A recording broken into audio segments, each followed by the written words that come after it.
Всем привет! Сегодня я покажу, как сшить вот такой вот бортик со съемной наволочкой. Также вот с такими вот петельками вместо завязок.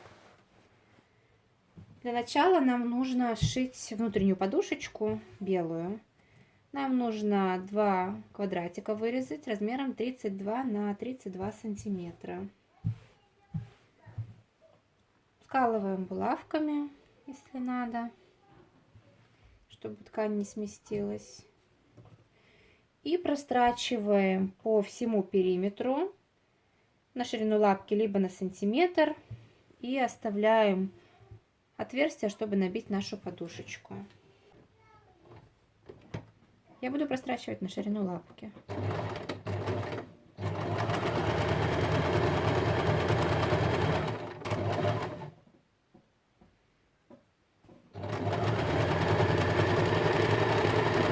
Вот мы прострочили, оставили отверстие, чтобы вывернуть.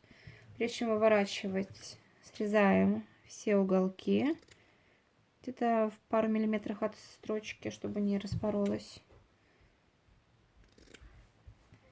И так все 4 уголка.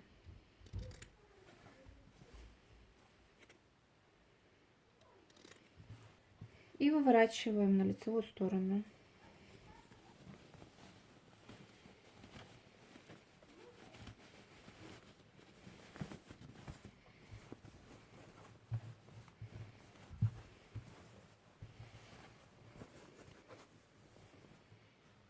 Выворачиваем аккуратно уголки, я использую палочку.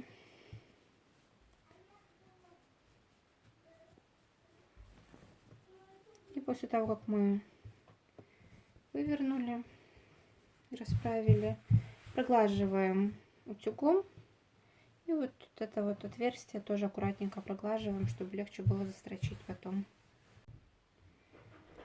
После того, как мы прогладили, можно набивать нашу подушечку.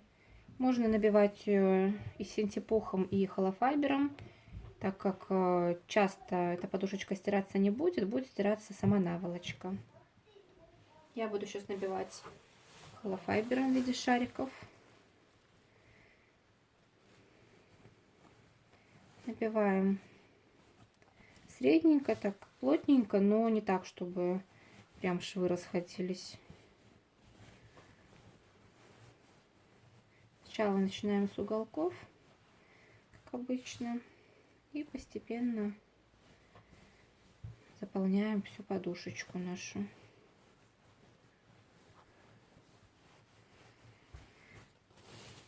Меня много раз спрашивали про холофайбер, не будет ли вот он эффект целлюлита делать и как этого избежать. Дело в том, что это зависит от качества самого холофайбера. К сожалению, в этот раз я заказала, и мне попался вот такого качества. Он, скорее всего, не видно, но он даже по цвету отличается от нормального холофайбера. Он какого-то серого цвета, такой жестковатый, и из-за этого вот такие вот небольшие комочки видны. Если у вас есть возможность, то, конечно же, лучше пощупать холофайбер. Он должен быть воздушным, мягким, и вот эти шарики не должны так вот выпирать.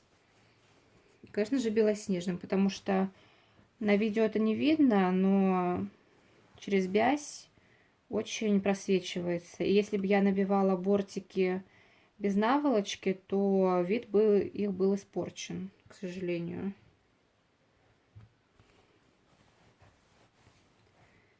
Я обычно покупаю холофайбер фирмы Faber-Tech, белорусской нашей, либо Камиса. Камиса они жестче, а Faber-Tech он более такой воздушный, пушистый. Его уходит килограмм на бортике на всю кроватку. И бортики красиво, аккуратно смотрятся. Этот, к сожалению, я не знаю, какой фирмы. Продавец сам не знал.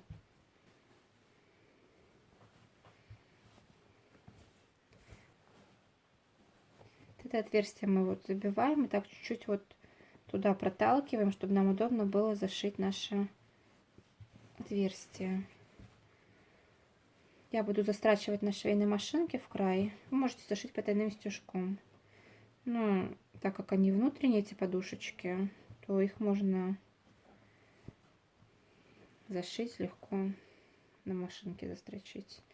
Аккуратненько совмещаем края, закалываем булавками. Аккуратненько, где-то на миллиметр-два, как получается. Вот мы застрочили. Теперь разравниваем подушечку.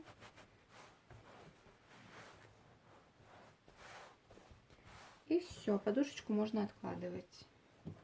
Теперь шьем наволочку. Для этого нам понадобится также 2 квадрата размером 32 на 32.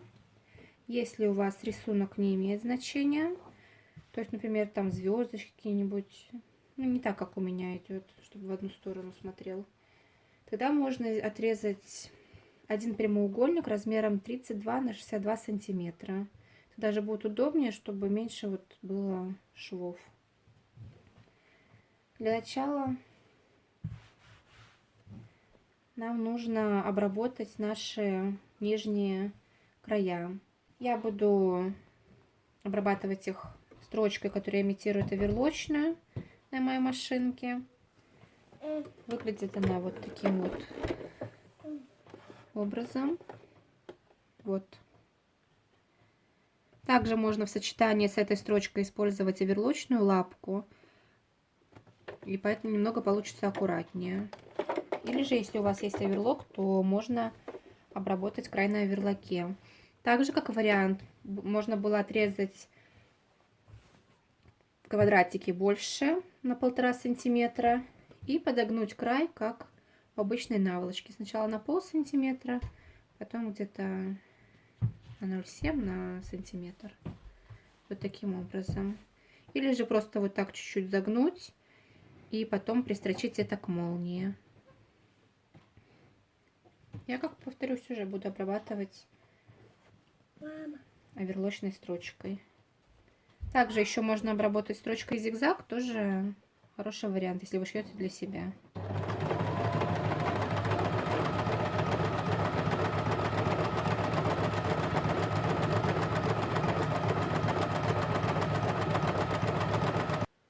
Вот такая вот строчка получилась. Теперь, если ткань стянула, можно ее немного прогладить. И вторую часть детали, низ, мы также обрабатываем. Теперь можно пришивать молнию.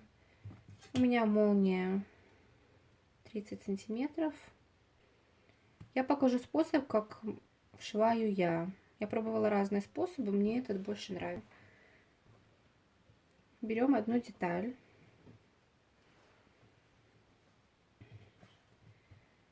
Раскрываем молнию. И прикладываем лицом к лицу. Лицо у нас это где это вот собачка. У меня потайная молния, но можно взять и обычную. Мне больше нравится обычная, но просто их не было в наличии такого количества штук, как мне надо. Итак, вот лицо потайной молнии. Если это обычная молния, лицо у нее вот такое вот ребристое. Потайной вот.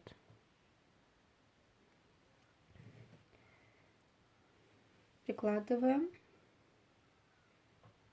Можно приколоть булавками. Я не прикалываю, я пристрачиваю сразу. Буду пришивать я лапкой для обычной молнии. Она шла в комплекте. Есть лапки удобнее, когда с двух сторон такие выемки. Меняем лапку. Так, берем лицом к лицу. Вот так вот у нас получается. И прикладываю вот этот край к этому краю. И при прострачивании будем следить, чтобы края у нас совпадали. Желательно потайную молнию, чтобы она была наиболее незаметно отгибать, но можно и не сильно отгибать. То есть главное, чтобы на обоих частях молнии у нас строчка шла одинаково. Я начинаю где-то не сначала, а сантиметр отступаю, прежде чем пришивать молнию от края ткани.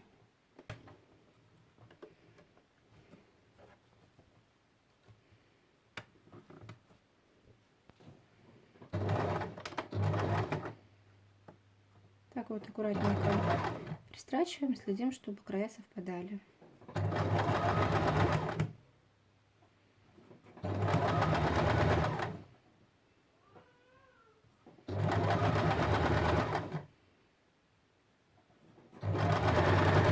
Если вам так трудно, то можно либо приметать, либо сколоть булавками и по мере прострачивания их убирать.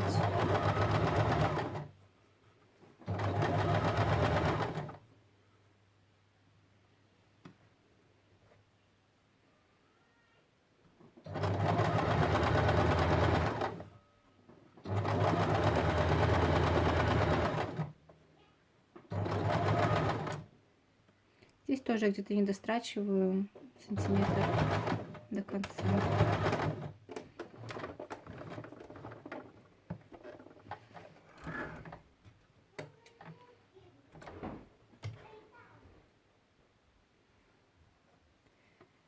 Теперь немного прикрываем. Берем нашу вторую деталь, прикладываем ее, смотрим так, чтобы лицом к лицу была. Совмещаем их и смотрим, чтобы, можно даже карандашиком отметить, чтобы вот от того места, что мы строчили, даже можно тут дальше чуть пометить, чтобы у нас мы начали пристрачивать с одинакового расстояния. Я вот сделаю еще дополнительно тут отметки, где начинается ткань, то есть этот хвостик лишний. И точно так же мы лицом к лицу прикладываем вот от этой отметки край и край, чтобы совпадали. Вот таким образом, чтобы было.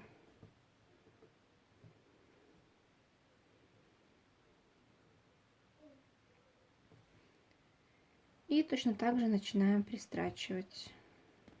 Молнию я закрою.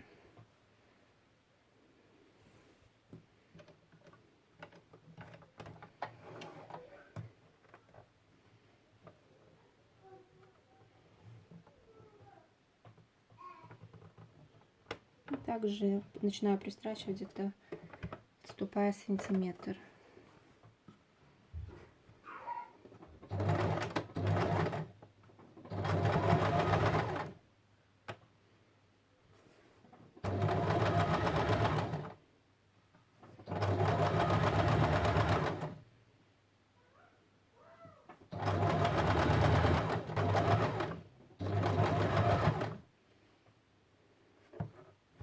Тоже до конца не дострачиваю. Можно поднять лапку и немного расстегнуть молнию, чтобы у нас строчка заканчивалась на одном уровне. У меня лапка немного низко, поэтому приходится поднимать иглу. Потом я в то же место, эту дырочку, где иглу я вытащила, туда же ставлю.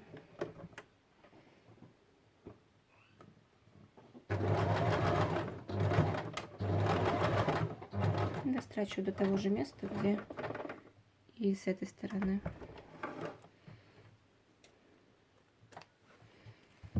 Можно проверить.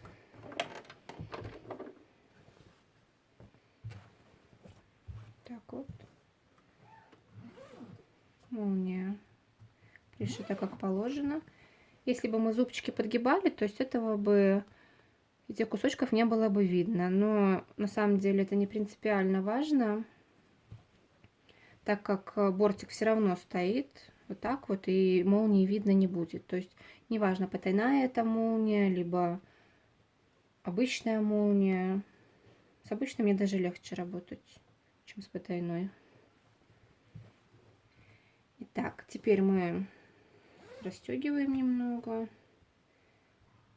это вот лишние эти хвостики можно срезать.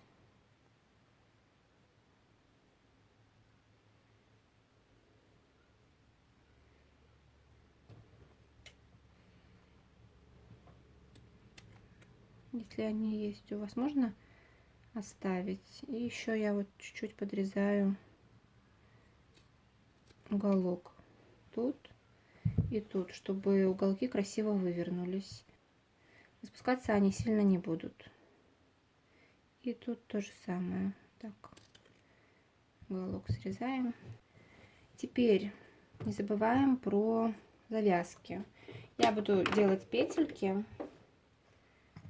поэтому я подготовила вот такие вот 4 кусочка репсовой ленты. Они у меня шириной полсантиметра, можно взять сантиметр. Длина 6 сантиметров. Можно сделать поменьше какому-то, но мне кажется, так оптимальная такая длина петелек. Отмечаем на одном и том же уровне. Делаем насечки, где мы будем прикалывать наши ленточки, либо эти вот петельки. Я уже отметила на внутренней стороне. Складываем пополам. Продеваем туда.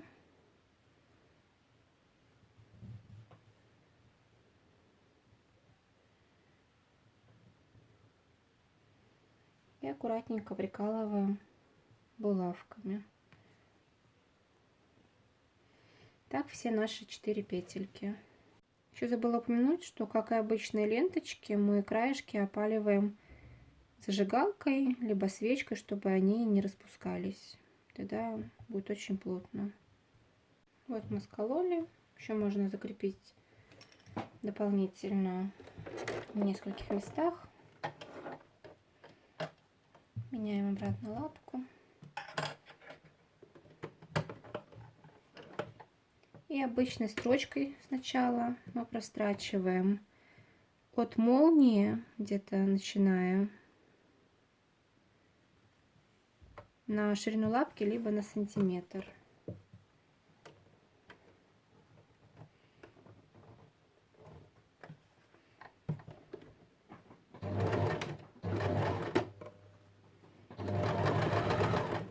Места, где ленточки, прострачиваем несколько раз.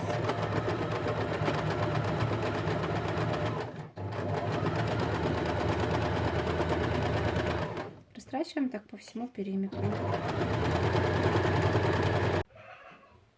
Вот мы прострочили. Теперь эти уголки мы срезаем, не доходя до строчки. И опять же я буду использовать эту же брелочную строчку, либо строчку зигзаг можно использовать.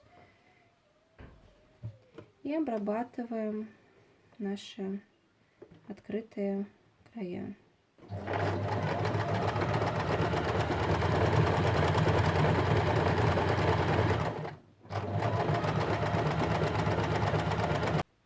Вот такая у нас получилась строчка.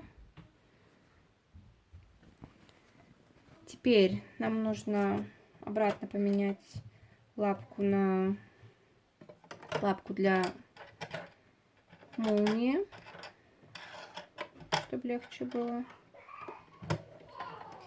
И чтобы у нас замок красиво лежал, мы вот тут, где замок, вот от этой боковой строчки, мы параллельно строчке замка прокладываем строчку где-то 1,5-2 сантиметра, чтобы у нас замок не торчал.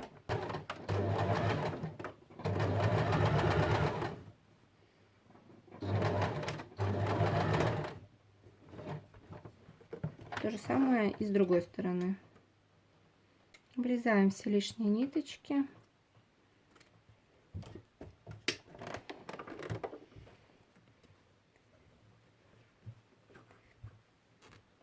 Также вот эти вот, которые тоже торчат, аккуратненько можно обрезать. И с изнанки проглаживаем утюгом. Вот мы прогладили. Теперь можно выворачивать. Молнию аккуратненько можно до конца расстегнуть. Выворачиваем на лицевую сторону. Расправляем уголки. Также с помощью палочки расправлю.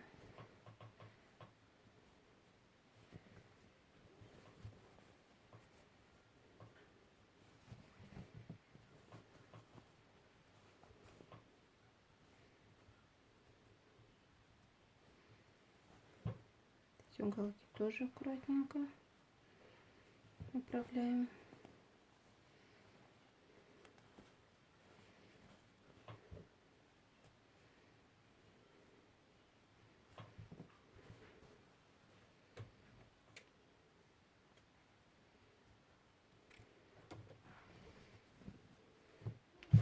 Вот такая вот у нас получилась наволочка.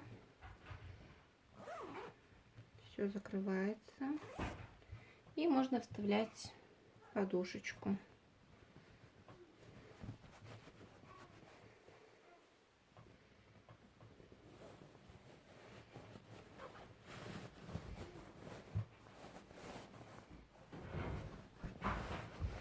Вправляем уголки, чтобы ровно лежали.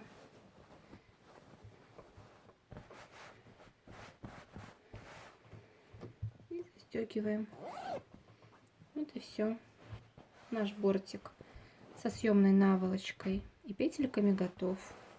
Можно вставить любые ленточки, репсовые, либо атласные, любой ширины, цвета, либо тканевые сделать, тоже любой ширины, какие угодно. Если вам понравилось мое видео, ставьте лайк, подписывайтесь на канал, если не подписались. Не забываем поставить колокольчик, чтобы не пропустить следующее видео. И до встречи!